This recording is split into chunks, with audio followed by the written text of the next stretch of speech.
दिलकश अदाओं से वो बनी मिस मेरठ।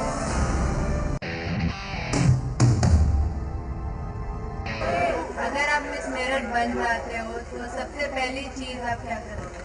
अपनी माँ को याद करूंगी।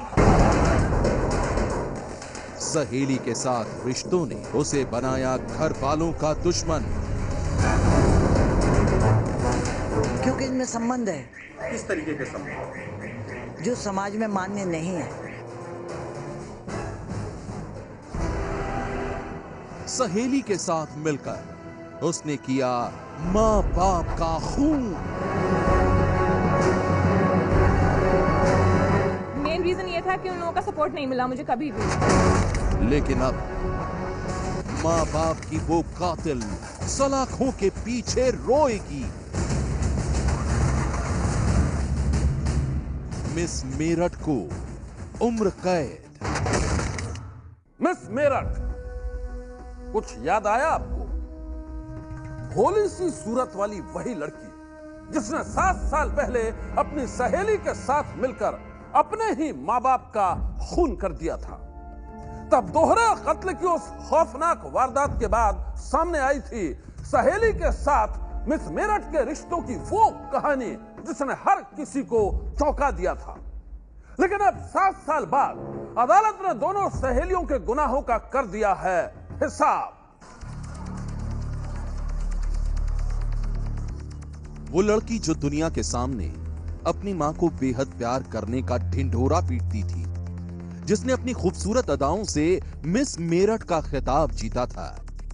7 साल पहले जब उसी लड़की को पुलिस ने अपने मां बाप के कत्ल के इल्जाम में गिरफ्तार किया तो सारे शहर में फैल गई सनसनी।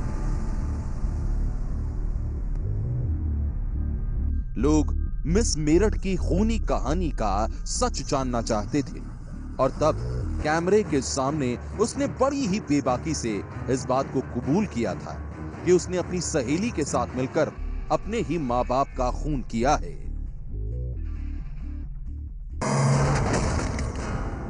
बहुत ज्यादा गिल्टी है क्योंकि मैं ऐसा कुछ करना नहीं चाहती थी। अगर ऐसा कुछ करना होता तो मैं कर चुकी होती पहले ही, या बहुत सारे, अगर इस तरह से बोलूं तो बहुत सारे लोगों ने हमारा बुरा किया है, उनके साथ करती। 7 साल पहले मेरठ की इस ब्यूटी क्वीन ने अपनी सहेली के साथ मिलकर अपने ही माँ बाप का खून क्यों किया? ये दास्तान बेहद सनसनीखेज है, लेकिन दोहरे कत्ल की उस वारदात से पहले कहानी अदालत के उस फैसले की जिसे सुनने के साथ ही माँ बाप की जान लेने वाली ये ब्यूटी क्वीन कांपने लगी। मेरठ की जिला अदालत में हत्या का ये केस पूरे 7 साल तक चला और फिर तमाम सबूतों और गवाहों के मद्देनजर अदालत ने भी ये माना कि मेरठ की इस ब्यूटी क्वीन ने अपनी सहेली के साथ मिलकर अपने ही माँ बाप की हत्या की है और फिर दोनों को गुनहगार ठहराते हुए अदालत ने उन्हें सुना दी उम्र कैद की सजा। ये माननीय जज साहब ने दोनों मुलजिमों को, अंजू और प्रियंका को, आजीवन कारावास 302 के केस में और जो 394 डकैती का केस है उसमें 10 साल की सजा, चोरी में 3 साल की सजा और 20,000 रुपया जुर्माना दोनों को किया है। मेरठ की जिला अदालत के फैसले के बाद 2010 से ही जमानत पर आजाद घूम रही प्रियंका और उसकी सहेली अंजू दोनों को पुलिस ने गिरफ्तार कर लिया और फिर दोनों को जेल भेज दिया गया। हालांकि जिला अदालत के इस फैसले के बाद दोनों सहेलियों के वकील का कहना है कि वो निचली अदालत के इस फैसले को अब हाई कोर्ट में चुनौती देंगे। देखिए, माननीय न्यायालय से जो भी जजमेंट आया है, जो भी कन्विक्शन हुआ है, उस पर टिप्पणी करने का ना मुझे कोई अधिकार है। इस बारे में मैं कुछ नहीं कहूँगा, मैं केवल इतना कहूँगा कि अब मैं अपने क्लाइंट्स के लिए ऑनरेबल हाई कोर्ट में अपील करेंगे और उसमें बेल कराएंगे। वो लड़की जो रैंप पर थिरकती थी, जिसने अपनी खूबसूरत अदाओं से मिस मेरठ का खिताब जीता था, अपनी सहेली के साथ मिलकर उसने अपने ही माँ बाप का खून कर दिया। दिल दहला देने वाली उस वारदात के 7 साल बाद मेरठ की जिला अदालत ने प्रियंका और उसकी सहेली अंजू दोनों के गुनाहों का हिसाब कर दिया है। दोनों को मिली है उम्र कैद की सजा और अब अदालत के इस फैसले के बाद एक बार फिर उस खौफनाक वारदात की पूरी कहानी भी ताजा हो गई है जिसने सारे शहर में फैला दी थी सनसनी। अगर आपको सिर्फ ये सुनना है कि मर्डर कैसे हुआ, वो तो वो बता देंगे, आप हमारा क्या करेंगे? नहीं, ठीक बात है, आप बताओ। यू कम टू बोलिए। अगर आपको स्पाइसी चाहिए तो आई एम सॉरी, वो तो ये बता देंगे, मैं नहीं बताना चाहती इनको। 7 साल पहले मिस मेरठ रही प्रियंका अपने ही माँ बाप के मर्डर के आरोप में जब पकड़ी गई तो लोग उसकी कहानी को सुनकर सन्न रह गए। ये वही प्रियंका थी जिसने मिस मेरठ का खिताब जीतने से पहले एक सवाल का जवाब देते हुए लोगों को ये बताया था कि वो अपनी माँ से कितना प्यार करती है। अगर आप मिस मेरठ बन जाते हो तो सबसे पहली चीज आप क्या करोगे? अपनी माँ को याद करूंगी। और इसी मिस मेरठ को जब लोगों ने अपनी माँ और पिता के खून की कहानी का ब्यौरा देते हुए सुना तो चौंकना लाजमी था। तब पुलिस के सामने प्रियंका ने अपने माँ बाप के कत्ल की जो कहानी सुनाई थी वो बेहद सनसनीखेज थी, क्योंकि ये कहानी एक ऐसी बेटी की थी जिसे उसका पिता अपनी संतान नहीं मानता था, जिसे उसका भाई अपनी बहन नहीं मानता था और जिससे उसकी माँ ने अपना नाता तोड़ दिया था। प्रियंका का कहना था कि माँ बाप और भाई के रहते हुए भी वो बेसहारा थी और इसी ने उसे तोड़ कर रख दिया था। अगर कम शब्दों में तुम बताना चाहोगी 2 लाइन में, क्यों नौबत आई माता पिता की हत्या की जुर्म में आज तुम गिरफ्तार हो? उसके पीछे अगर मैं बोलूं कि नौबत लाने का रीजन जो है वो मेरा सो कॉल्ड भाई है गौरव सिंह, उसकी वजह से ये नौबत आई है और मेन रीजन ये था कि उन लोगों का सपोर्ट नहीं मिला मुझे कभी भी।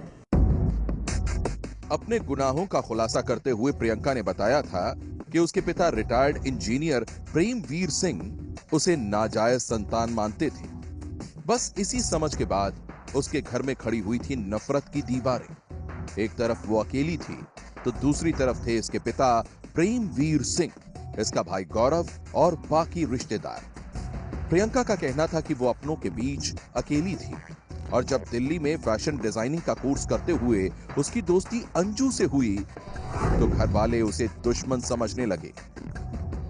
वो अंजू को चरित्रहीन समझते थे और फिर अंजू से रिश्तों का इल्जाम लगाकर उन लोगों ने उसे घर से धक्के मारकर बाहर निकाल दिया। पुलिस को हाथ जोड़ के रिक्वेस्ट है कि ये दोनों टेस्ट होने चाहिए और इनको साथ न रहने दिया जाए और इनको अलग अलग रखा जाए। क्यों अलग अलग रखा जाए? क्या मतलब? क्योंकि इनमें संबंध है। किस तरीके के संबंध? जो समाज में मान्य नहीं है। परिवार का क्या मानना है? पूरे परिवार का मानना है कि इनके साथ इनके ऐसे संबंध हैं जो हमारे समाज में मान्य नहीं है। पुलिस के सामने अपने गुनाहों की कहानी सुनाते हुए प्रियंका ने यह भी बताया था कि जब उसके पिता ने उसे अपने घर से निकाल दिया तो वो अपनी सहेली अंजू के साथ ही रहने लगी। इसी बीच उसे पता चला कि उसके पिता ने उसे अपनी वसीयत में जायदाद से भी बेदखल कर दिया है और इसी बात से वो बेहद खफा थी। अपने माँ बाप के कत्ल की कहानी का खुलासा करते हुए प्रियंका ने बताया 11 नवंबर 2008 को जब वो अपनी सहेली अंजू के साथ अपने कुछ सर्टिफिकेट्स और कागजात लेने के लिए घर पहुंची तो माँ के साथ उसकी लड़ाई शुरू हो गई और फिर यही लड़ाई माँ और पिता के कत्ल तक पहुंच गई। उन्होंने मुझ पे हाथ उठाया और मैंने उनका हाथ पकड़ के उनके गले पे रखा और वो गुस्से में इतना दब गया, उन्होंने चीखी तो इसने हाथ रख लिया उसके ऊपर और जब उनके नाक से खून निकला तो हमने रियलाइज किया कि उसे ठीक क्या हो गया। खून पूछने के लिए हमने रोज वहाँ पे मेडिसिन पड़ी हुई थी, उससे मेडिसिन लगाई थी कि शायद खून बंद हो जाए। 1 घंटे तक हमने रूम बंद रखा है, वो बाहर खड़े थे कि रूम खोलो। हम लोग डर गए थे कि अब क्या बोलेंगे, वो आएंगे तो क्या कहेंगे। उन्होंने रूम खोला, फिर उनसे हाथापाई हुई हमारी और हाथापाई में वो एक्सपायर हो गए। अपने माँ बाप के कत्ल के बाद प्रियंका और उसकी सहेली अंजू दोनों वहां से कुछ जरूरी कागजात, जेवर और नकदी लेकर चुपचाप निकल गए। सुबह पुलिस जब मौके पर पहुंची तो मौका हालात को देखकर यह बात तो साफ हो गई कि कत्ल में किसी परिचित का ही हाथ है और फिर तफ्तीश के बाद ये राज भी खुल गया कि कातिल कोई और नहीं बल्कि प्रियंका और उसकी सहेली अंजू ही हैं। पकड़े जाने के बाद पुलिस के सामने प्रियंका ने भी अपने माँ बाप की हत्या की बात कबूल कर ली और फिर पुलिस ने प्रियंका के साथ ही उसकी सहेली अंजू को भी गिरफ्तार कर जेल भेज दिया। लेकिन 27 दिसंबर 2010 को दोनों जमानत पर छूट गए और फिर प्रियंका अपने बयान से पलट गई। जमानत पर जेल से रिहा होने के बाद प्रियंका ने बताया कि उसने अपने माँ बाप का खून नहीं किया है, बल्कि इसके पीछे किसी और शख्स का हाथ है। मेरठ की जिला अदालत में इस केस की सुनवाई के दौरान प्रियंका और उसकी सहेली अंजू दोनों ने खुद को बेगुनाह बताया, लेकिन तमाम सबूतों और गवाहों के मद्देनजर अदालत ने दोनों को हत्या का दोषी करार दिया और फिर दोनों को सुना दी उम्र कैद की सजा। अदालत के फैसले के बाद अपने माँ बाप की कातिल मेरठ की ये ब्यूटी क्वीन सहेली के साथ फिर से सलाखों में कैद हो गई है और वहीं अब ये याद करेगी अपने गुनाहों की पूरी कहानी। सनसनी के लिए मेरठ से सुधीर चौहान की रिपोर्ट।